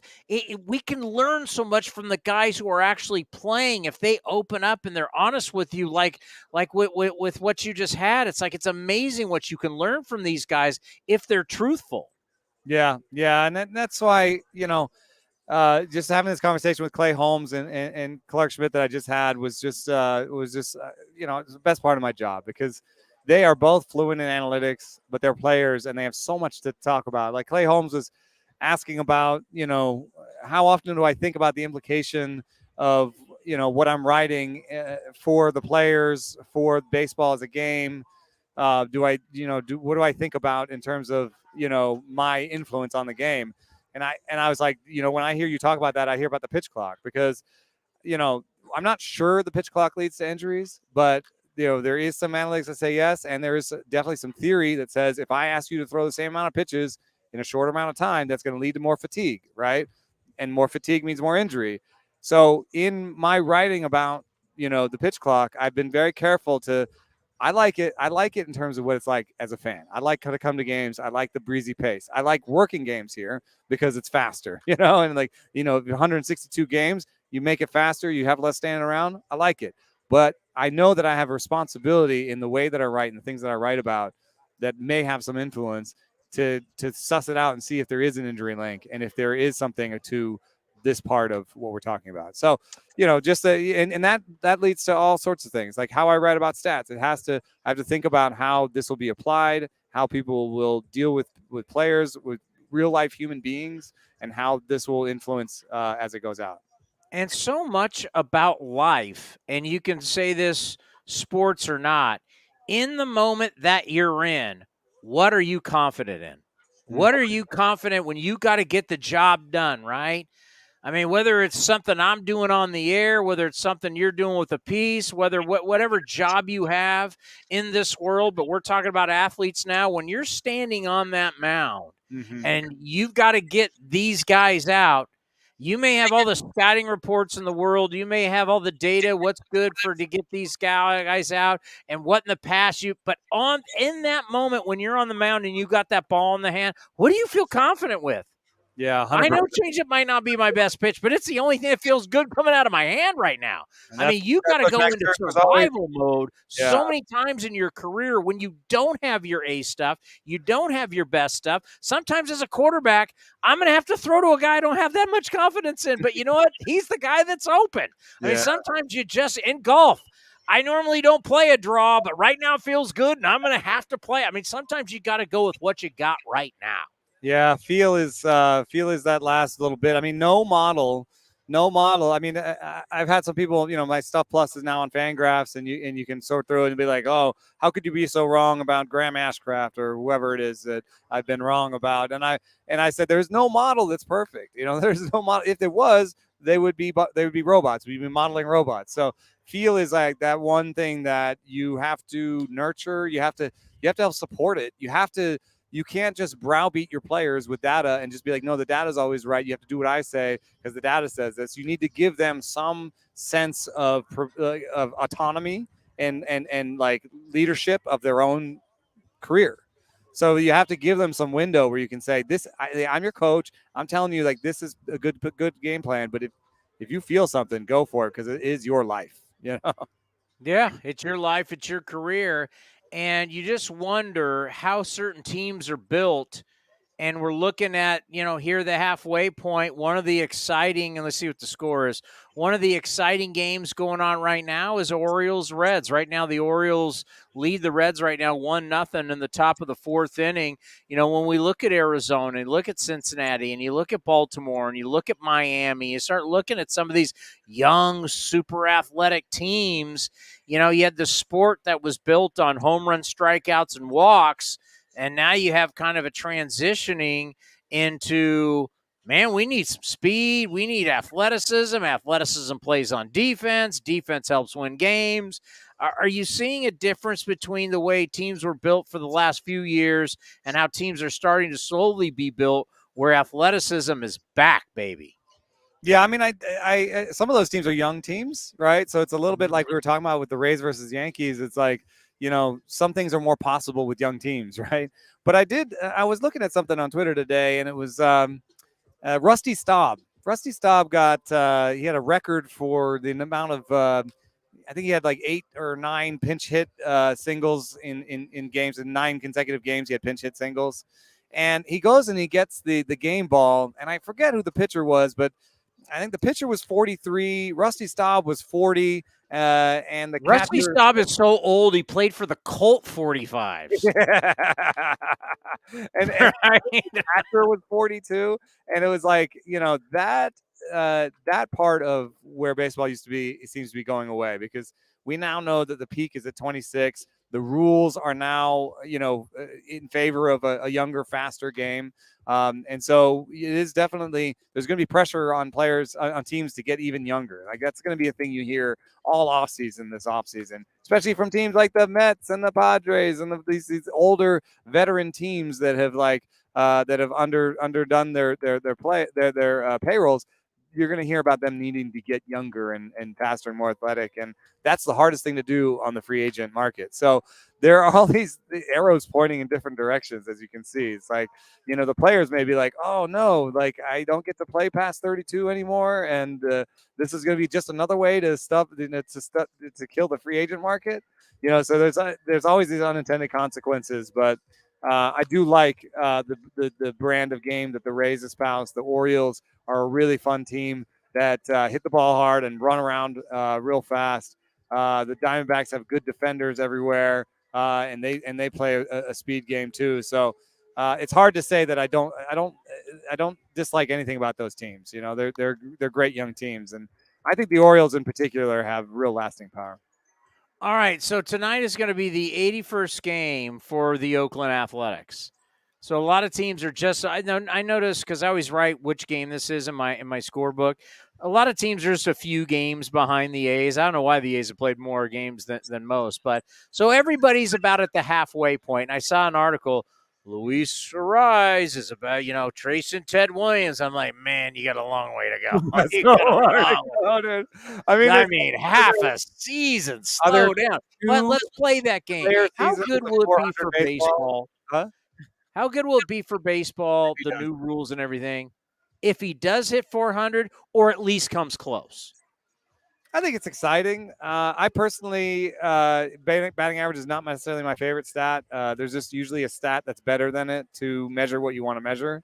But it is one of the oldest stats that has a real power over our game. And, you know, I play fantasy baseball, and batting average is still, like, you know, the stat you use other than homers and stolen bases and so on. So, like, I think it's a really compelling thing. And also, it's fun. It's balls in play. It's running around. I also don't think he's the most valuable player in baseball. So it's a weird thing for me. Analytically, I'm like, it's just batting average, but it's also super exciting, super fun to do, and it'll probably bring some people to the park in Miami. How's it not exciting? He hits. Singles. It's just a bunch of singles. Yeah, it's better than watching a bunch of strikeouts and walks. I'm trying to sell tickets here. That's true. Right? Just keep as much as I like Ryan Noda, at some point I like to see him swing the bat too. Yeah, it's true. It's true. Well, I mean, what is? I also just don't think it's going to happen because, you know, in the history of baseball, I mean, how many player seasons have we had? We have 500 players every year, 500 position players every year. We've been playing for 130 years. There's that many player seasons, and we've had 1 or 2 400 seasons. With Well, 400. that's why I said or he comes That's the close, part like that's actually fun. like a George Brett, Tony Gwynn comes close. It'd be the rarest. It'd be like somebody hitting 75 homers or whatever, right? It'd be one of the rarest things to ever happen in baseball. So that I can get behind for sure. Well, I just to me, if we could just, I remember watching a guy hit 330 was not a big deal, like because there was always like a bunch of guys hitting around 330, which means there was success, there was fun. It's true relative to the league batting average. This is even more of a thing. That's true. Right. I mean, what's the league average now in the 230s? It's like 241 as my guess. I see your crack producer maybe checking it out, but yeah, what is our league average right now? I think it's 241, 242, 243, somewhere in there. And I think back during Tony Gwynn's time, it was more like 255, 260 is my guess. But the strikeouts really kill you when it comes to batting average. I mean, that's why Luis Arias, that's what, in a way, that's what batting average is measuring, right? Like on some level, it's the ability to make contact. And that's what Arias' best tool is not striking out. Let's end on this. When talking about this series, it's hard to believe going into this series with everything that we know that the Yankees have scored less runs than the A's in June. Wow. Well, you know, they're running 3 waiver claims out in the outfield. It's they're 30th. They're 30th. There's only 30 teams. They're 30th in runs scored in June. 30% of the time. There's this offense is surprisingly bad. I would have to say, Judge is hurt. That doesn't explain everything. I think some of the bets they made on veterans haven't worked out as well as they'd hoped. And then their young guys, for as much respect as I have for the Yankees player development process and some of the results that they've had, they've had a hard time turning out a everyday hitting like a position player, right? Yeah. It's been a while. Okay, I'll ask you this, because we're going to have Brian Hoke on next, who covers the Yankees for MLB.com. We taped it before the show. Even Aaron Boone is not given any, and he's a rosy, sunshine, unicorns, and lollipops projections guy. And you have to be as a manager, but like there's no timetable for Aaron Judge. We're talking it's at least August. Like it could be mid-August, late August. They're like hoping like, well, he's really starting to feel well in early August. Let's just say this. Well, I'll just give you a date, August 15th. If Aaron Judge does not come back by August 15th, on that day, August 15th, will the Yankees even be 500? They are now, right? Yeah, they are now. They're 43-35. Bullpen has been fantastic. Yeah, but defense and offense not so good. They're going to be 500. They'll be 500? I think they'll be at 500, yeah. They'll be right there. If I'm wrong, it's a game off. By the way, I got the league batting average, 248. 248. Entering today, 248. And I think it was like 243 last year because we had all the strikeouts and no shift. We saw the shift. How was the birthday party? How was the going down the river? It was great. It was really fun. Yeah, we didn't have a good enough plan, so we just flew by the seat of our pants, and that was really fun for 2 dads. We have our birthdays are right next to each other day to day, and we normally have to plan everything out 6 months with the kids and everything, and so we just we ended up on the beach in Bolinas. That's where we ended up. You mean 2 guys can just wing it and have the best time of their lives? It was really fun. We slept in a geodesic dome. We slept in a little dome on this person's property. Slipped him a 20 and slept next to a pond in a dome. It was fun. But if you had the wives and kids, you would have had to plan this in 2021 to make this thing work.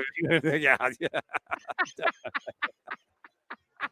You're the best, buddy. Great stuff as always. And let's follow up on on what you're talking about with the Yankees pitchers and analytics. And hey, I get it, but there's so many interesting things that we continue to find day in and day out about the best way to play the game.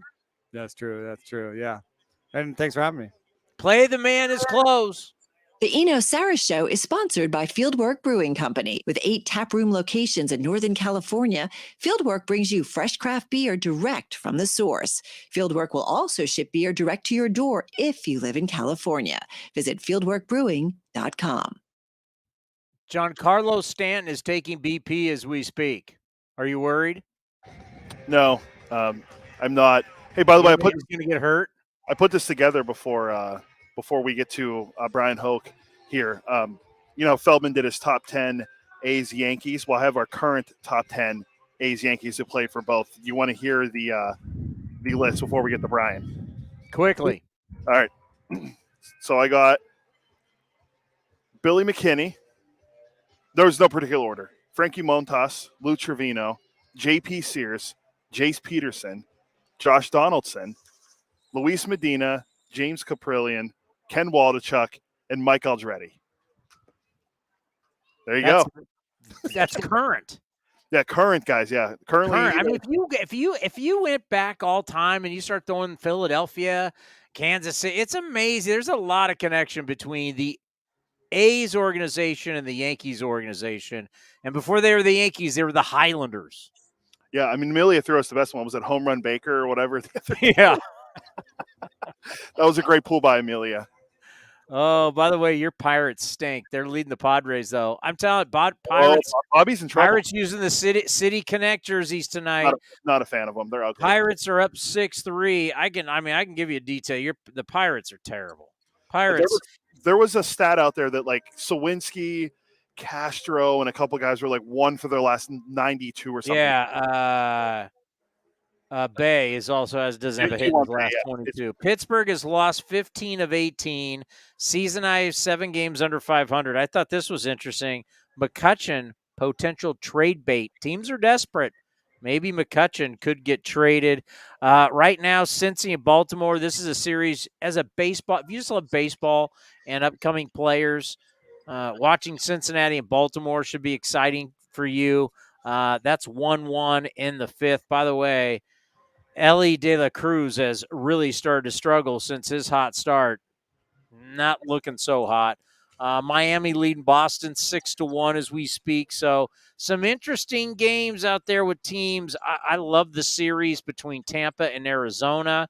Zach Gallen is going to be on the mound against Taj Bradley. That will be a good game later on. A lot to watch, and we'll have some, hopefully, a lot to talk about tomorrow. Because by the time we come on at 4 o'clock, the owner of the Mets, let's see how this thing works out. Can't wait and see the drama in NYC.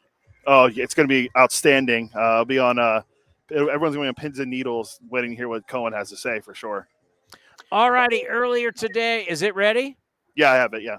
Earlier today, we got to hook up with Brian Hoke, who covers the Yankees for MLB.com. So much for coming on. We wish you'd be out here, but an interesting series here for two teams that we can both say simply, neither of them are hitting right now. I've noticed that. I've noticed it from afar on your side, and I've certainly seen plenty of it here in New York. It's this Yankee team with and without Aaron Judge. It's definitely a different animal, and they're trying to figure out how to get by with still no set return date for Judge to get back in the lineup. So when we say no return date, and we're hearing about a ligament, you're hearing about a toe, we know this is one of those things. This isn't like rehabbing a hamstring or a thigh or a back. This is just you have to not really do much. Are we really, and I hate to say this because obviously, I mean, for him coming here, grew up in the Central Valley, usually has a lot of people show up. I know that's really tough for him, but truly one of the great players in our game. And to watch a guy his size do the things he does in the outfield and truly one of the greatest power hitters we've ever seen, it sucks that he's not here. But what I'm worried is, forget July. Are we talking like August, mid-August, hell, even September? Oh, boy. You know what? I'll put it to you this way. Aaron Boone is the most optimistic person in the Yankee world, and even he can't completely tell you that Judge is going to be back this year. So I think that tells you kind of the degree of uncertainty they're dealing with, because you're right. If it was a grade 2 hamstring, we know what that is. this is kind of a different beast here. Not many guys who are 6'7", 280 run full speed into a concrete block at Dodger Stadium, then have to deal with the fallout of that. So now that we have a better idea of what he's dealing with, I think you understand why they've been so mysterious with the timetable, because they just don't know. So they can't tell us. So I think, I spoke to a sports orthopedist in New York who has not treated Judge, but he said best case, based upon what they're telling us, you could look at the first week of August potentially, because that would be 2 months since the injury. And so, you cross your fingers and you wait, because it's good for baseball. It's not just good for the Yankees. It's good for baseball when Judge is on the field and hitting home runs. And the good news is he is in Oakland. He wouldn't miss a trip there. That's a homecoming for him. So at least he can be in the dugout and cheer the guys on. But that's really all he is right at this point, is a cheerleader. Yeah, I mean, we never want to see the best players in our game and the biggest names in our game not play, especially on the road, because a lot of people want to pay the money and they want to come out and they want to see the greatness. So that is always tough. But speaking of the Yankees, just knowing like the fill-ins, what right field has been, what third base has been, you should start adding up these numbers, and there's not a whole lot of numbers to add up. I mean, just talk about the outfield. It's so hard to believe that the Yankees – I understand how great Judge is, so reliant just on one guy that he's gone and everything in the outfield falls apart. Yeah, I'll tell you, it's funny. They've actually gotten fill-ins from guys who you're not collecting baseball cards of. Jake Bauers, Billy McKinney, those guys have actually done a really nice job filling in guys who were in camp in spring training and didn't really know what their future was going to be. They've done a good job. The problem has been they've gotten almost no production out of Giancarlo Stanton. DJ LeMahieu has been very down from what he was in past years. Josh Donaldson has given them almost nothing. Donaldson, of course, a familiar name for you guys out there. And I think that you're looking at guys who are making $20 million there and are not contributing much. So you shouldn't be leaning, if you're the New York Yankees, on Billy McKinney and Jake Bauers to power you to victories. Harrison Bader's done a nice job, but he spent a lot of time on the IL as well. So they really need, and Stanton's the guy. Stanton is the guy that when you don't know when Judge is going to come back, well, I think the baton gets passed. And now this is Giancarlo Stanton's lineup and his team, and he's got to find a way to lead them. We've seen him do it at times, especially in the postseason. He gets hot. He can carry an offense. They desperately need him to be that guy again. Well, and our guy JD is back in town. We love Josh Donaldson. Of course, we know Billy McKinney very well. He's a former first-round pick. That's right. I forgot, yeah. Josh Donaldson, good friend of the program. We're hoping to have JD on while he's here. I understand that there was a nice, long, closed-door conversation between him and Aaron Boone. What's going on there? Well, I think that, they both said, it was not a clearing of the air. And, maybe they just wanted to spend 45 minutes before a game going over their greatest hits. I suppose that's possible, but I would bet it had something to do with the fact that Donaldson was not in the lineup for 3 straight days. And what is my role on this team? What's the playing time here? And so, Aaron Boone said that Donaldson's going to play a lot as the third baseman. They're going to work LeMahieu in there as well. But I am curious to see how often Donaldson is in a lineup going forward, because as he said, he can't remember a time ever in his major league career where he was not in the lineup for 3 straight days. And the batting average has not been great. He's hitting 125. He has hit for some power, so that's encouraging there. And Boone said, scratch the underlying numbers. Go look at his exit velocity and those kind of advanced analytics, and it's better than 125. But at the end of the day, 125 is still 125. So they think if they give him more run here, more runway, as Brian Cashman put it, he needs to get some more at-bats to kind of have everything balance out, because the production just has not been there. But they think he's better than what he's shown, and I think he's going to get an opportunity to prove it. Well, let's give some positives, because it's not like this team is completely off the rails at 43 and 35. Now, obviously, You don't want to look up at a historic year by the Rays. All of a sudden, here come those Orioles. We knew they were going to be good. Will they continue to be this good? They got a great series going on with Cincinnati right now. But the bullpen is still lights out. And in modern-day baseball, bullpen's a big deal. Talk about how good they've been.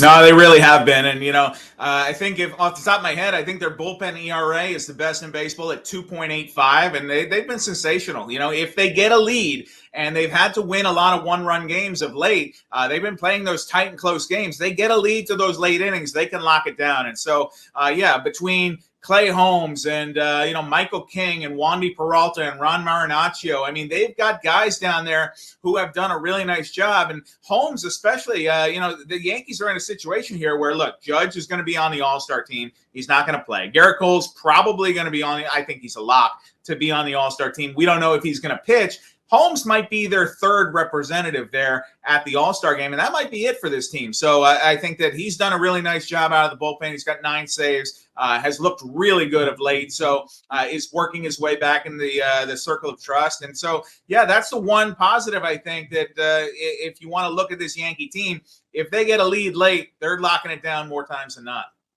When you look at the AL East, and we've spent a lot of time playing the AL East this year, so we've got a good look. We've already run through Tampa, Toronto. Just the A's were just into Toronto. When you talk about disappointment so far in the season, I'm not, like I said, Toronto, we just saw them. The Yankees are 43-35. That's not really disappointing, but just when you think about what you want to be and looking at the Rays and Orioles ahead, just kind of tell us, and you can throw the Red Sox in there too. Sure. What's it like for the Yankees, the Blue Jays, and the Red Sox as we're about to hit the halfway point? Yeah, and I think that you look at their standings and you say, okay, their record's pretty good, but then that deficit in the division is huge, and nobody saw Tampa Bay getting off to the start they did, and they've cooled a little bit, but not enough where the Yankees have been able to make up any ground. And Baltimore, the Yankees knew that they were going to be good. Hal Steinbrenner was just talking about this the other day.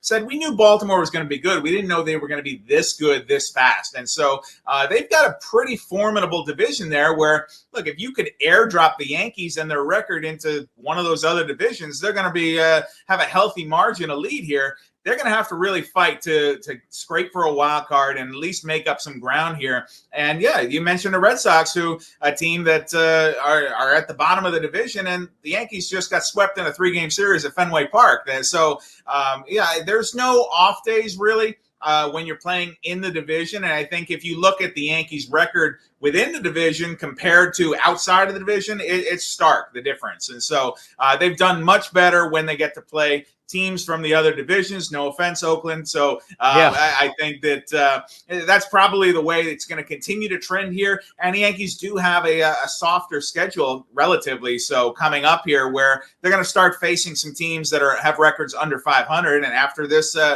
series in Oakland, they head to St. Louis. So they get another one there. I've liked the storyline of, the East, we're not going to play each other as much, so we're now going to all take it out on you guys.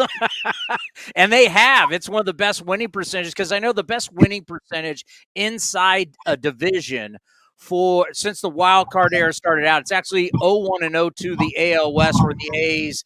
And I mean, one of those years, Seattle won 116 games. But right now, trending, this could break the record. So it's really interesting to see the East feast on everybody else. Now, when I think about the Yankees, getting back to them, the team you cover, and it's like with a lot of other teams, I keep hearing saying, well, by the deadline, and it's like all these teams are talking about the deadline. There's nobody to sell. Right. All the sellers, you're going to we'll give you anybody you want. There's you, and if you're a bad team that's rebuilding, you're not selling your young players, you're building on them. So there's really nobody. We got all these teams that are talking about the deadline. I just don't see where you're going to go find pitching, bullpen arms, a bat. I just don't see it. No, and it's funny you mentioned that because my buddy at MLB.com, Mark Feinstein, just did a story where it's kind of like deadline targets you might want to think about. And I think the most appealing name was Aroldis Chapman. And I looked at that and I said, the Yankees aren't trading for Aroldis Chapman. I mean, that experience is over. So I think that a lot of these teams are going to stand pat with what they have. And that's why, just to focus on the Yankees here, Brian Cashman was talking about, look, we're not going to trade for someone to replace Aaron Judge. First of all, you can't do it really unless you were going to go get Ohtani or Trout, and they're not going to do that. And so that's not on the table here. And he said that, the acquisitions they can make along the way. And they've kind of beaten this drum over the past few years. But you get a healthy Carlos Rodon back and you plug him into the rotation. That's better than anything you're going to find on the trade market. And the good news is for the Yanks, it looks like he's about one turn away. He's got one more minor league rehab start. They can plug him in right around July 4th, and then he could probably make their first start coming out of the break. And that's as big a pickup as you can have there, because it's a guy who you threw 6 years, $162 million at, and he hasn't thrown one inning yet. So I think Yankee fans should be excited for the idea that Carlos Rodon is on the way, and he can help out this rotation a lot. Yeah, I mean, if you're going to give Aaron Boone and the Yankees any credit, you say they've been dealt with a lot of stuff, and this is where they're at. And if they do get healthy again, maybe it is just a wild card team. But, to get where they are now and survive and maybe what they could be at the end of the season, you're going to have to give Aaron Boone a lot of credit for holding down the ship. Got to be in it to win it, right? And that's the first key. Look, yes, you would rather win the division. That's their goal coming in. But at this point, I think you settle for, if you have to get a wild card, go ahead and win that wild card series. Go on to the DS, make some noise in the postseason, and with the guys they have, like we said, you got a healthy Garrett Cole and Carlos Rodon at the top of your rotation. I like your chances in a short series, and get those guys the ball as often as you can. And then fingers crossed, knock on wood, you get Aaron Judge back and hitting the way that he was before he ran in that wall at Dodger Stadium. And then I think you're in business. Let's end on this. I love New York coverage. It's my favorite. Steve Cohen is going to have a press conference tomorrow. The dumpster, when we were at the winter meetings in San Diego, they're spending all this money. Oh, Uncle Steve's paycheck. It's a dumpster fire over in Queens right now, an absolute dumpster fire. What's coverage of baseball like in New York right now?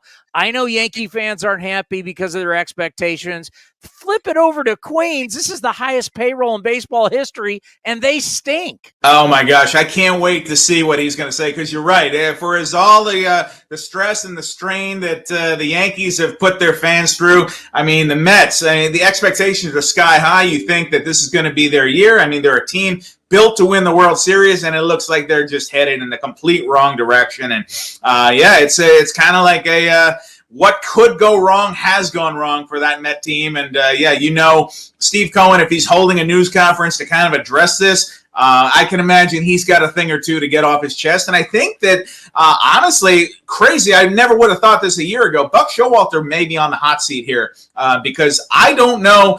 Look, you got to do something, right? And for a situation where you thought that this is your guy, he's going to steer you to the promised land, and it is just completely not happening. I never advocate for making changes at the manager position, but I think that there's certainly been a lot of drum beats out there, people saying, look, this is not what we signed up for, and it's been a mess in Flushing, no doubt.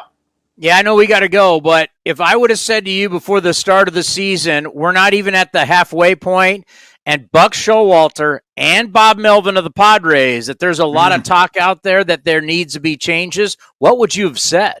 I would have said, man, I would like to have some of what you've been drinking, because that is crazy. Yeah, I would not have bet that, but that's what's great about baseball, is that we really can't predict it. Credit to John Sterling, who always says, Susan, you can't predict baseball. And you can't. You don't know what's going to happen, and that's the fun of every baseball season. Hey, we really appreciate the time. You be well, and let's hook up later in the season. You got it, Chris. Thanks for having me. It'll help if I turn the right microphone on. That's going to do it for A's Cast Live. We want to thank Brian Hoke, who you just heard out from MLB.com, who covers the New York Yankees, Eno Saris of The Athletic, and David Feldman for top 10 A's and A's players to play for both the A's and Yankees. Coming up next, A's Total Access brought to you by Chevron with Jessica Kleinschmidt. Tomorrow, A's Cast Live. Chris Townsend and I will be back. We'll have A's General Manager David Force, Scott Emerson, the A's pitching coach, and much, much more. We want to thank you for watching and listening to A's Cast Live. We'll be back tomorrow, 4 p.m. Jessica Kleinschmidt up next with A's Total Access brought to you by Chevron. Thank you for watching and listening to A's Cast Live. This is Chris Townsend, and it is summertime. You want to look your best, and I can't tell you how excited I am. Commander Cody